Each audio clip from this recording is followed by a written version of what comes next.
continues to provide in terms of impunity and a cover for further and accelerated colonisation. I think it's very important to get an idea of what this really means for people, for Palestinian people, living under this kind of regime of control. And for that reason, I'm just going to read a brief story, Nabil's story. It's a Palestinian from Beit Jala, which is not too far from Jerusalem and Bethlehem. And this is a typical story for Palestinians. Like I say, it's not very long, so if you just bear with me, I'm going to read it out. And I'm reading his words now as told to me.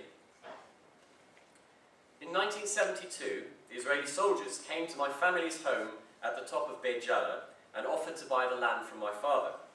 We refused. So almost every day and night, they would come to the house to threaten us, to intimidate us. They would take me and my brothers to jail. They falsely accused us of supporting the guerrillas with 300 dinars, which was a lot of money in those days. They beat my brother in jail. The Israelis would come to our home and put me and my brothers up against a wall. Then they would ask my mother which one of us she wants to see killed first. My mother would cry. After a year, we left the house, taking most of our belongings with us. We thought we would be away just temporarily. We left out of fear. The soldiers came and demanded the keys. They wanted to occupy one room in the house, they said, to stop the guerrillas. After that, they stopped us going back to the house. I've never been back since. If I were to go back, I would have a heart attack to see Israeli housing there. There were grapes, fig trees. They were all bulldozed, like you see them doing to the olive trees. My father, before he died, said he wished he could sleep just one more night in his house. I will never forget those words. Like I said, unfortunately, Nabil's story is not exceptional. The land that his family owned and those of his neighbours was confiscated, and it initially became an Israeli military base, which, like many of the colonies, was then transformed into a civilian settlement called Har Gilor, which is still there today, sitting on Beit Jala's land and expanding too, including during the so-called freeze, which was one of the hottest freezes I've ever seen. I'm going to talk now, finally, before showing some maps, about home demolitions. And there's a reason for picking home demolitions as an aspect of Israeli policy, not just because of the immediate human impact of demolishing somebody's home and livelihood. And that's because of the relationship of this policy to other policies and wider strategic aims. The most common reason for Palestinians having their home demolished by the Israeli army is the so-called crime or offence of building without a permit. And what does that mean? What's going on there? Well, going back to the 90s, an agreement signed. The West Bank occupied territory was divided into three areas, areas A, B and C. And Area C, 60% of the West Bank until today, is under full Israeli military security and civil control. So in other words, if you're a Palestinian and you're living in Area C and you want to build a house, or you want to build an extension to a house you've already got, or if you simply want to build a shelter for animals, then you need to apply for permission from Israeli occupation forces to do this. And if you don't get that permission, and you build anyway, the soldiers can come and say, you built this without a permit, here's your demolition order. Get rid of it yourself, or we'll come and do it for you. And how is that used? How is that system used by the Israeli occupation? 94% of Palestinian planning applications to build in Area C are denied. 94%. In other words, if you're a Palestinian in Area C, it's almost impossible to legally build. While their neighbours, illegal under international law settlements, are expanding and producing agricultural products to go to the west as well. Amnesty International in 1999 made this observation. The demolition of Palestinian homes is inextricably linked with Israeli policy to control and colonize areas of the West Bank. In other words, what's going on in Area C is the following. And think about how this connects and parallels with what's happened inside Israel until today. The idea that Palestinian communities in this area must be prohibited and prevented from growing, from thriving, from expanding, from existing normally, because the land around them is wanted for colonization purposes. This guy here on the screen is Daoud. a Palestinian from Bethlehem. He's sitting here on his land, which is just to the west of Bethlehem. In the background is the Palestinian village of Nahalim. And the family that owns this land, since the 90s, the Israeli army has been trying to confiscate their property. From that land, all around, you can see illegal settlements, again, always expanding. And this summer, not long after I was there, Dawood's family was issued with 9 demolition orders from Israeli soldiers on his farm. Demolition orders for what? Grand barns, big storage buildings? No. Demolition orders for an underground water system, demolition order for an outside toilet, a demolition order for a simple shelter they'd built for animals, demolition order for a corrugated roof they put on the kind of simple building they have there. Those are the demolition orders issued to this family. Those are the kinds of demolition orders issued routinely to Palestinians by the occupation forces. This is Mohammed and some of his family in the Jordan Valley, and I met them just 2 days after not just the demolition order had been given, but the demolition had been implemented.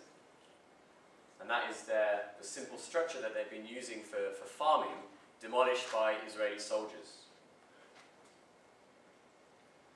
And just a bit up the road from them in the Jordan Valley, on the same day as one structure was demolished, 70 Palestinian structures were demolished in one fell swoop by Israeli bulldozers. And again, in the Jordan Valley, you have settlements, Israeli settlements, that are thriving, that are irrigated, and that are producing agricultural products for markets outside. I'm going to do a series of maps before I bring things to a close in terms of this presentation. I hope you can see that okay. You don't need to see it incredibly detailed. And just to explain what you've got there, that's a map there just of the West Bank. This whole series of maps are produced by the United Nations. And this is a map of the West Bank, and all you can see so far in the kind of purpley brown dots are the settlements. Those are just the settlements you can see scattered intentionally across a wide area of the West Bank. Now the next slide, there'll be a little bit of red added, which isn't much, you may not be able to see it too well. A little bit of red was added there. That's an area taken up by so-called illegal outposts. Illegal outposts are kind of do-it-yourself settlements where settlers just go and create a mini colony without, in theory, the official authorization of the Israeli state. I mean, often it turns out that there's been collusion, and many of them are also still there, even though they haven't been built officially. The area of red that you can see now is area off-limits to Palestinians because they're agricultural areas reserved for the exclusive use of the settlements. A big area of red that's disappeared there is an area off-limits to Palestinians because the IDF, the Israeli military, uses it for training purposes. This area of red here, restricted to Palestinians because it's been declared a nature reserve. So you can see the occupation is very environmentally conscious. This area of red here, you might be able to guess it, is land that's restricted to Palestinians now because it's the wrong side of the illegal separation wall. And this one here, this crisscrossing, shows you the roads that connects all of that up, all of the infrastructure of colonization up, again controlled by Israel, of course. And when you add all of that up, this is the Palestinian state just waiting to emerge in the West Bank. And as you can see, since '67, Israel has pursued deliberate policies of fragmenting the Palestinian territory, as it is now in 2010, divided into these fragments and enclaves. Why? To frustrate the possibility of genuine Palestinian sovereignty and independence, and of course to further the settlement project. 2 final maps, and this is a zoomed in on Jerusalem. The old city of Jerusalem, which is what most people visualize when they think of Jerusalem, is a kind of small area right in the middle of the map. And again, the purpley brown blobs are the illegal settlements that have been built around Jerusalem and in East Jerusalem. You can also see the dotted line that expands, loops around a bit, and that represents the unilaterally expanded municipal boundary of the city of Jerusalem. This map is from 1987. Watch what happens around Jerusalem between 1987 and 2005.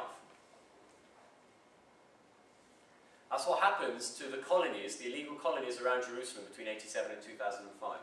Notice not just existing colonies expand, but some colonies that weren't even there before are created, like Har Homa, for example, by the first Netanyahu when he was Prime Minister before in the 90s.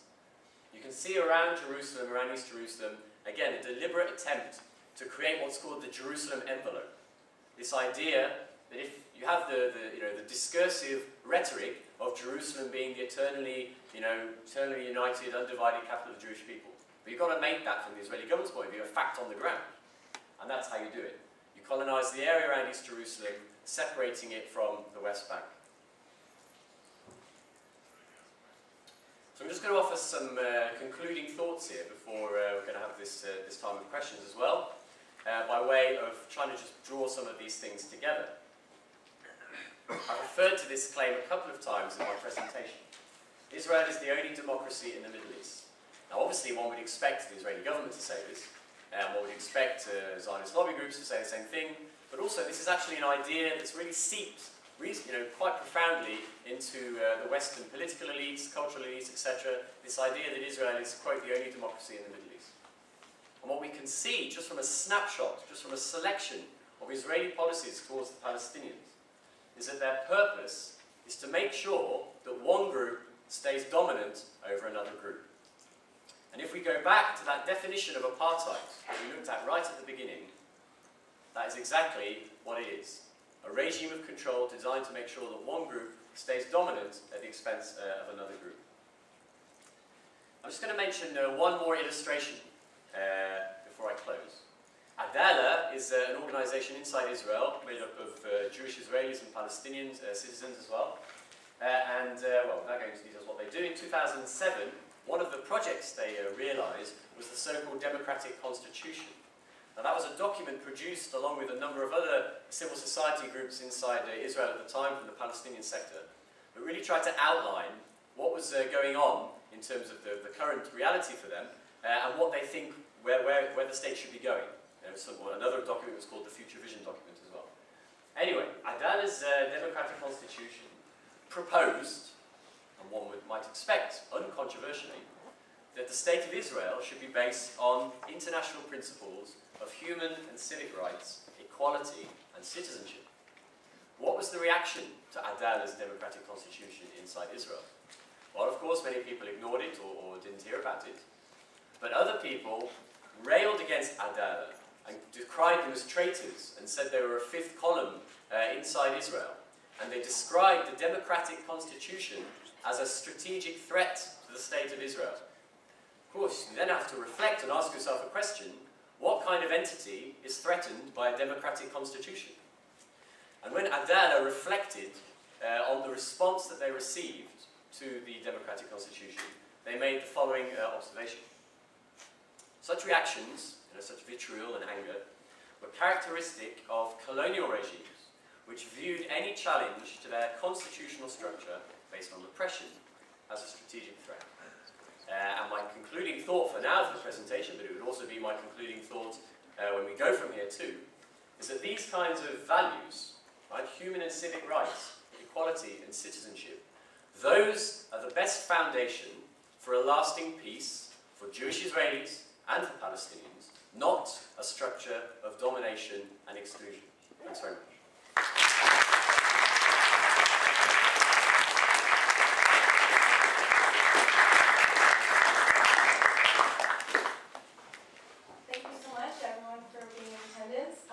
I'd like to call if anyone who wishes to ask Mr. White a question or comment on his speech.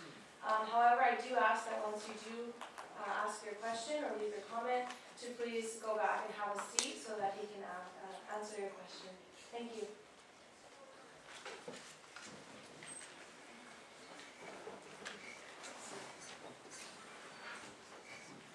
Good evening. My name is Gary Faust. I'm a teacher here. I have a question to you regarding an article that you wrote last February 2009, and the title of it was "What About Self-Defense for Palestinians?" Do you remember that? Yeah, I wrote it. Oh, yes, okay.